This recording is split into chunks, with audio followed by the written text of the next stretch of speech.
పెద్దలారా, మిత్రులారా అందరికీ నమస్తే. మనం బీజేపీ, బీసీ మోర్చా రాష్ట్ర నాయకులు జ్వాలా గారు అలియాస్ దొంతు జ్వాలా నరసింహ గారితోను. సార్ చెప్పండి, తెలంగాణ రాష్ట్రంలో బి మీరు కేంద్రంలో అధికారంలో ఉన్నారు. తెలంగాణ రాష్ట్రంలో కాంగ్రెస్ అధికారంలోకి వచ్చి దాదాపుగా 7, 8 నెలలు దాటుతా ఉంది. ఇచ్చినటువంటి హామీలు ఏంది, ఎట్లా అమలు జరుగుతున్నాయి, వాటికి సంబంధించి స్పందించండి. మీ వ్యూస్, మీ పార్టీ వ్యూస్ చెప్పండి. ముందుగా మిత్రులు సత్యనారాయణ గారికి హృదయపూర్వక నమస్కారాలు తెలియజేస్తా ఉన్నా. ఈరోజు తెలంగాణలో కాంగ్రెస్ పరిపాలన మనం గమనించినట్లయితే అనేక ఉచిత హామీలు ప్రజలకు ఎలక్షన్ల ముందు ఇచ్చినటువంటి పరిస్థితులను చూసాం. మరి ఆ రోజు ముఖ్యంగా రైతులకు మీరు ఎవరైనా కూడా బ్యాంకులో మీకు లోన్ లేకపోతే మీరు అర్జెంటుగా వెళ్ళి 2 లక్షల వరకు లోన్లు తెచ్చుకోండి, మా ప్రభుత్వం రాంగలోనే మాఫీ చేస్తాము అన్నటువంటి ముఖ్యమంత్రి రేవంత్ రెడ్డి యొక్క మరి హామీని చూసాం. అదేవిధంగా మా పరిపాలన రాంగలోనే, మేము అధికారంలో రాంగలోనే, మా కాంగ్రెస్ ప్రభుత్వం అధికారం రాంగలోనే 2,50,000 ఉద్యోగాలను నిరుద్యోగులకు ఇస్తాం, అదేవిధంగా నిరుద్యోగ భృతిని ఇస్తాం అని చెప్పినటువంటి హామీలు ఇచ్చినటువంటి పరిస్థితులను కూడా మనం చూసాం. అదేవిధంగా మరి నిరుద్యోగులకు నిరుద్యోగ భృతి ఇస్తా అని చెప్పేసి హామీ ఇచ్చారు. దాంతోపాటుగా మరి రాహుల్ గాంధీ గారు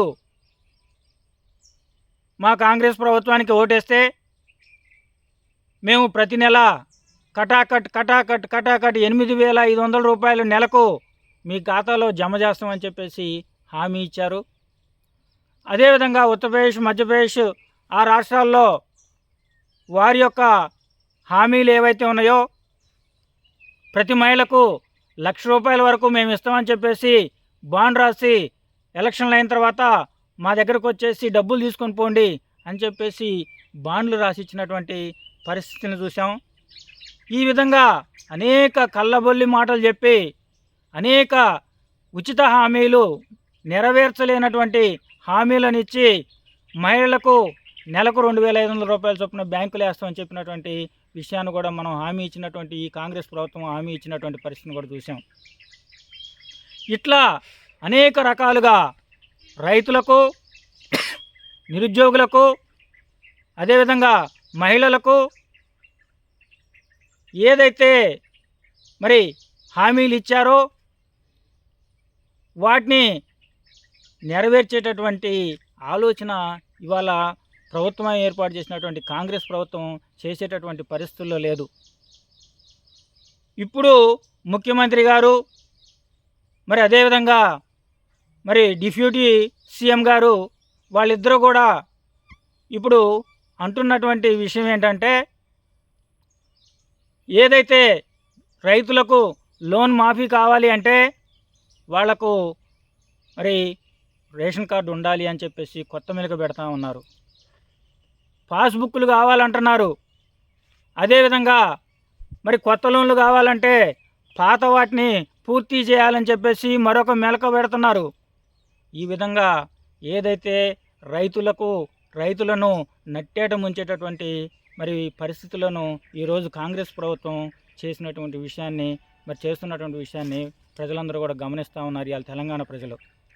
అదేవిధంగా కాంగ్రెస్ ప్రభుత్వం వస్తే మాకు ఉద్యోగాలు వస్తాయని చెప్పేసి నిరుద్యోగ యువత ఎంతో ఆశతో మరి కాంగ్రెస్ ప్రభుత్వాన్ని తీసుకొచ్చేందుకు ఆ రోజు ప్రయత్నం చేసి వారి ఓట్లతో ఈరోజు అధికారాన్ని సంపాదించినటువంటి కాంగ్రెస్ ప్రభుత్వం 2,50,000 ఉద్యోగాలను మరి నిరుద్యోగులకు ఇస్తామన్నటువంటి కాంగ్రెస్ ప్రభుత్వం, నిరుద్యోగ భృతి ఇస్తామన్నటువంటి కాంగ్రెస్ ప్రభుత్వం ఈరోజు అధికారంలోకి వచ్చిన తర్వాత మా నిరుద్యోగుల పరిస్థితి ఏంటి, మీరు ఇస్తున్నటువంటి 2,50,000 ఉద్యోగాల పరిస్థితి ఏంటి అని చెప్పేసి నిరుద్యోగులు అడుగుతూ ఉంటే వాళ్ళ మీద నిర్దాక్షిణంగా దాడులు చేసి, లాఠీ చార్జీ చేసి, వారిని గాయపరిచి వారు హాస్పిటల్లో జాయిన్ అయ్యి మరి చికిత్స పొందేటటువంటి పరిస్థితులను ఈరోజు చూస్తూ ఉన్నాం.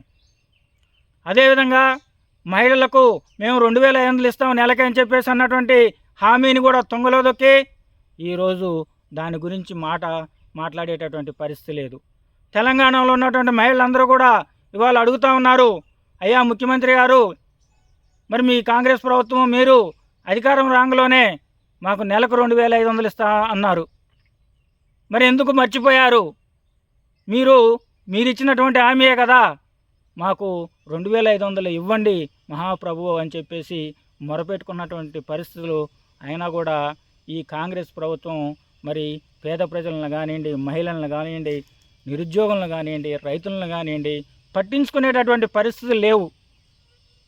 అధికారం రాకముందు అనేక హామీలు ఇచ్చారు. ఇలా అధికారంలోకి వచ్చిన తర్వాత ప్రతి హామీని మర్చిపోయి మరి మీ జాతీయ నాయకులు సాక్షాత్తు రాహుల్ గాంధీ గారు కామారెడ్డిలో జరిగినటువంటి బీసీల సమావేశంలో పాల్గొని ఆ రోజు మేము అధికారంలోకి వస్తే బీసీలకు 42% చట్టసభల్లో స్థానిక సంస్థల్లో రిజర్వేషన్లు కల్పిస్తామని చెప్పేసి బీసీ డిక్లరేషన్ చేశారు. మరి వాటి పరిస్థితి ఏంది? సాక్షాత్తు మీ జాతీయ నాయకులు మరి అలాంటి రాహుల్ గాంధీ గారు ఇచ్చినటువంటి హామీని కూడా మీరు నెరవేర్చలేనటువంటి పరిస్థితుల్లో ఉన్నటువంటి విషయం వాస్తవం కాదా? అదేవిధంగా ఈ తెలంగాణ మరి ఏర్పాటు కోసం పోరాడినటువంటి తెలంగాణ ఉద్యమకారులు ఎవరైతే ఉన్నారో వారికి 250 గజాల చొప్పున ఇళ్ల స్థలం కేటాయిస్తామని చెప్పేసి మీ ప్రభుత్వం హామీ ఇచ్చింది. ఆ హామీ ఏమైంది? కాంగ్రెస్ ప్రభుత్వం మరి ఆలోచించాలి, ముఖ్యమంత్రి గారు ఆలోచించాలి. వారు ఇచ్చినటువంటి హామీలు ఎంతవరకు అమలు అవుతున్నాయి? ప్రజలు వ్యతిరేకత మొదలైంది. మరి అనేక హామీలు ఇచ్చి వీటితో పాటుగా రజక సోదరులకు, నాయి బ్రాహ్మణ సోదరులకు మరి నెలకు 250 యూనిట్ల వరకు ఫ్రీ కరెంట్ ఇస్తామని చెప్పేసి మాట ఇచ్చారు. అది తూతూ మంత్రంగా ఏదో కొద్ది మందికి మాత్రమే మరి అన్వయించి మిగతాది చేతులు దులుపుకున్నటువంటి పరిస్థితులు కనపడతా ఉన్నాయి. అంతేకాకుండా ఈరోజు గ్రామీణ ప్రాంతాల్లో ప్రజల యొక్క ప్రాణాలను కాపాడేటటువంటి ఏ సమయంలో అయినా అందుబాటులో ఉండి వారికి ఎలాంటి సమస్య వచ్చినా, ఆరోగ్య సమస్య వస్తే అందుబాటులో ఉండి వాళ్ళని ప్రాణాలను కాపాడేటటువంటి మరి పిఎంపి, ఆర్ఎంపి వైద్యులు ఎవరైతే ఉన్నారో ఈ కాంగ్రెస్ ప్రభుత్వం అధికారంలోకి వచ్చిన తర్వాత వారి మీద దాడులు తీవ్రతరం చేసింది. మనం గమనించినట్లయితే వారు ఒక ఇంజెక్షన్ వేస్తే 20 రూపాయలు లేదా 30 రూపాయలు తీసుకొని అందుబాటులో ఉండి గ్రామీణ ప్రాంతాల్లో ప్రజల యొక్క ప్రాణాలను కాపాడుతూ ఉన్నారు. అలాంటి పేద ప్రజల యొక్క ప్రాణాలను కాపాడేటటువంటి ఆర్ఎంపీ మరి పిఎంపి వైద్యుల పట్ల ఈ కాంగ్రెస్ ప్రభుత్వం వ్యవహరిస్తున్నటువంటి తీరు చాలా దుర్మార్గమైనటువంటి తీరుగా మనం భావించాల్సినటువంటి అవసరం ఉంది. ఇలాగా అనేక హామీలను ఇచ్చినటువంటి కాంగ్రెస్ ప్రభుత్వం మరి అధికారంలోకి వచ్చిన తర్వాత పేద ప్రజలను అందరినీ కూడా మరి మోసం చేసి వీటితో పాటుగా మీరు సుమారుగా 430 హామీలు ఇచ్చారు ఎలక్షన్ల ముందు. మేము అధికారంలోకి వస్తే ఈ 430 హామీలను నెరవేర్స్తామని చెప్పారు. ఆ 430 హామీలు సంగతి దేవుడి ఎరుగు. కనీసం వారు ఇచ్చినటువంటి 6 గ్యారెంటీలు కూడా అమలు చేసేటటువంటి పరిస్థితుల్లో ఇవాళ ఈ కాంగ్రెస్ ప్రభుత్వం కానివ్వండి, ఈ ముఖ్యమంత్రి గారు కానివ్వండి లేడనేటువంటి విషయాన్ని మనందరం కూడా గమనించాల్సినటువంటి అవసరం ఉంది. మీరు ఇచ్చినటువంటి హామీలు ఏవైతే ఉన్నాయో బేషరతుగా రైతులకు రేషన్ కార్డు లేకపోయినా మరి వారి అంతకుముందు లోన్లు పెండింగ్ ఉన్నా కూడా 2 లక్షల లోన్లు శాంక్షన్ చేసి ఏదైతే 2 లక్షలు ఆల్రెడీ తీసుకున్నారో వాళ్ళకి బేషరతుగా రుణమాఫీ చేయాలని చెప్పేసి ఈ సందర్భంగా ఈ ప్రభుత్వాన్ని మేము డిమాండ్ చేస్తూ ఉన్నాం. అదేవిధంగా మహిళలకు నెలకు 2,500 చొప్పున ప్రతి మహిళకు కూడా ఇవ్వాలని చెప్పేసి, నిరుద్యోగులకు మీరు ఇచ్చినటువంటి హామీ ఏదైతే ఉందో 2,50,000 ఉద్యోగాలు ఎమ్మటే జాబ్ క్యాలెండర్ను ప్రకటించి 2,50,000 ఉద్యోగాలను మరి భర్తీ చేయాల్సిందిగా కోరుతూ, అదేవిధంగా ఆర్ఎంపీ సోదరులు ఏదైతే ఇబ్బందులను గురి చేస్తుందో మీ ప్రభుత్వం అవన్నీ కూడా కేసులను విత్డ్రా చేసుకొని ఆర్ఎంపీ సోదరులకు ఈ మధ్య మీరు ట్రైనింగ్ ఇస్తామని చెప్పేసి అన్నారు. ఆ విధంగా ట్రైనింగ్ అయినా ఇచ్చేసి మరి వాళ్ళకి ఒక గైడ్లైన్స్ తయారు చేసి వారి యొక్క మరి జీవితానికి ఒక భద్రతను కల్పించాల్సిందిగా ఈ సందర్భంగా కోరుతా ఉన్నాం. అదేవిధంగా ఇంకా అనేక సమస్యలు పెండింగ్లో ఉన్నాయి. రజకుల సోదరులే కానివ్వండి, నాయి బ్రాహ్మణ సోదరులే కానివ్వండి, ఈ సమస్యలన్నిటి మీద కూడా మీరు మరి దృష్టి సారించి వీటిని వెంటనే మరి అమలు పరిచేందుకు కృషి చేయాలని బీసీ అధికారంలోకి వస్తే బీసీ జనగణన చేస్తా అన్నారు. మరి మీరు అధికారంకి వచ్చి సుమారుగా 8 నెలలుగా వస్తూ ఉంది. అయినా కూడా బీసీల యొక్క జనగణన ఎందుకు చేయట్లేదు, ఇప్పుడు వరకు ఎందుకు చేయలేదు? అదే కాకుండా అంతకుముందు బీఆర్ఎస్ ప్రభుత్వం మరి సకల కుటుంబ సర్వే చేసింది. మీకు నిజంగా బీసీల మీద ప్రేమ ఉంటే ఈ కాంగ్రెస్ ప్రభుత్వానికి, ఈ ముఖ్యమంత్రి గారికి మీరు సకల జనుల సర్వే ఏదైతే బీసీల యొక్క జనగణన ఏదైతే ఉందో దాన్ని వెంటనే చేపట్టాలి. లేని పక్షంలో బీఆర్ఎస్ ప్రభుత్వం చేసినటువంటి సకల కుటుంబ సర్వే ఏదైతే ఉందో దానిని బయటపెట్టేసి దాని ప్రకారం వచ్చేటటువంటి స్థానిక ఎలక్షన్లో జనాభా తామాషా ప్రకారం మీరు ఆ రిజర్వేషన్లు ఏదైతే ఉన్నాయో వాటిని కేటాయించాలి. అదేవిధంగా మరి యాదవ సోదరులకు మీరు గొర్రెలు ఇస్తామని చెప్పేసి సుమారుగా 1,20,000 వరకు డీడీలు తీసుకున్నటువంటి పరిస్థితి, ఆ డబ్బులు ప్రభుత్వ ఖజానాకు చేరుకున్నాయి. మరి ఇంతవరకు మీరు వారికి గొర్రెలు ఇచ్చినటువంటి పరిస్థితి లేదు. లేని పక్షంలో వాళ్ళ దగ్గర తీసుకున్నటువంటి 1,20,000 మరి వడ్డీతో కల్పిస్తారా? మరి ఆ సమస్యని మీరు పరిష్కరించకుండా అంతే మరి నాన్స్తూ ఉన్నారు. వారికి ఇస్తున్నటువంటి గొర్రెలైనా ఇవ్వండి, లేదా వారి దగ్గర ఉన్న తీసుకున్నటువంటి డబ్బులు వడ్డీతో సహా తిరిగి ఇవ్వండి. అంతేకాకుండా మరి గౌడ సోదరులు తాడి చెట్లు ఎక్కి తాడి చెట్ల మీద నుంచి పడిపోయి ప్రాణాలు కోల్పోతూ ఉన్నారు. వారి యొక్క ప్రాణాలను గురించి పట్టించుకునేటటువంటి నాదుడే లేడు. నిన్న మీరు ఒక సమావేశంలో వారికి మోకులు ఇస్తామంటున్నారు. మోకులు ఇస్తే వాళ్ళ ప్రాణాలు నిలబడతాయా? మీరు తూతూ మంత్రంగా చేయకుండా మీకు నిజంగా సిద్ధశుద్ధి ఉంటే దానికి సంబంధించినటువంటి టెక్నాలజీని డెవలప్ చేసి మరి వాళ్ళు చెట్లు ఎక్కడానికి ఏదైతే మెషినరీ అవసరమో వాటిని అందించేసి ఆ నీరాన్ని తయారు చేయడానికి, ఆ పరిశ్రమలను ఏర్పాటు చేయడానికి, నీరాన్ని అమ్మటానికి సౌలభ్యంగా ఉండేటటువంటి పరిస్థితులను కల్పించి గౌడ సోదరులను ఆదుకోవాలని చెప్పేసి ఈ సందర్భంగా మరి మీ దృష్టికి తీసుకొని వస్తూ ఉన్నాం. అంతేకాకుండా ఎస్సీ ఎస్టీ సప్లాన్ ఏర్పాటు చేస్తుంది ఆల్రెడీ.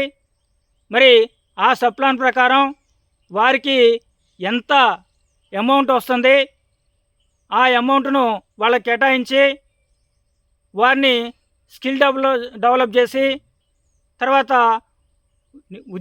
నిరుద్యోగాలను ఉద్యోగులుగా మరి తీర్చిదిద్ది వారికి ఇల్లు లేకపోతే ఇల్లును కట్టించేసి, లేదా వాళ్ళకి ఏదైనా ట్రాక్టర్లు కానివ్వండి మరి బుల్డోజర్లు కానివ్వండి వాళ్ళకి ఏర్పాటు చేసి వాళ్ళ యొక్క జీవన ప్రమాణాలు పెంచే విధంగా ప్రయత్నం చేయాలని చెప్పేసి ఈ సందర్భంగా మిమ్మల్ని కోరుతూ ఉన్నాం. అదేవిధంగా మరి మైనార్టీ సోదరులకు మీరు అనేక హామీలు ఇచ్చారు. వారికి ఏం చేస్తున్నారో మీరు చెప్పాల్సినటువంటి అవసరం ఉంది. అనేక సమస్యలను మీరు అనేక హామీలు ఇచ్చి ఈరోజు అధికారంలోకి వచ్చారు. మరి ఆ హామీలను నిలబెట్టుకోవాల్సినటువంటి బాధ్యత ఈ కాంగ్రెస్ ప్రభుత్వానికి, ఈ ముఖ్యమంత్రి గారికి ఉందని చెప్పేసి ఈ సందర్భంగా మరి మీ దృష్టికి తెలియజేస్తూ మరి మీరు వీటన్నిటిని కూడా మీరు పరిష్కరించాలని చెప్పేసి కోరుతూ ఉన్నాం. మరి రైతులకు ఈరోజు సీజన్ స్టార్ట్ అయింది. అటు చూస్తే నాగార్జున సాగర్ నిండినటువంటి పరిస్థితులు కనపడతా ఉన్నాయి. మరి వాళ్ళకి నాణ్యమైనటువంటి విత్తనాల పరిస్థితి ఏంది, ఎరువుల పరిస్థితి ఏంది, పురుగు మందులు కావాల్సినటువంటి పరిస్థితులు ఉన్నాయి. వాటన్నిటిని కూడా మరి సకాలంలో ఏర్పాటు చేసి రైతులను ఆదుకోవాలి అని చెప్పేసి ఈ ప్రభుత్వాన్ని అడుగుతా ఉన్నాం.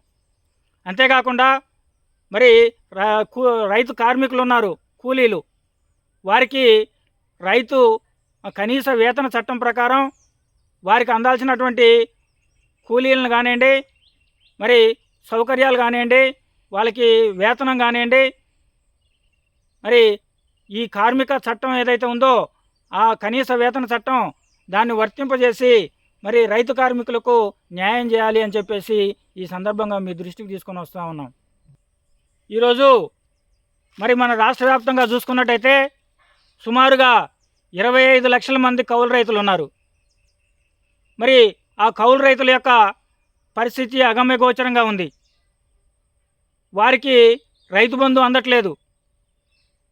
వారికి ఏదో ఒక విధంగా వారిని కూడా మరి ఈ ప్రభుత్వం ఆదుకోవాల్సినటువంటి పరిస్థితి ఉంది. ఈ 25 లక్షల మంది రైతు మరి కౌలు రైతులు ఎవరైతే ఉన్నారో వారి పట్ల ప్రభుత్వం సానుకూలంగా వ్యవహరించి వారిని ఆదుకోవాలి. అంతేకాకుండా ఈ మధ్యకాలంలో రైతుల ఆత్మహత్యలు పెరిగిపోతూ ఉన్నాయి. మా ప్రభుత్వం వస్తే రైతుల ఆత్మహత్యలు అంటూ ఉండవని చెప్పేసి అన్నటువంటి మీ హామీ మరి నెరవేర్చుకునే విధంగా రైతుల యొక్క ఆత్మహత్యలను నివారించాలని చెప్పేసి ఈ సందర్భంగా మీ దృష్టికి తీసుకొని వస్తూ ఉన్నాం.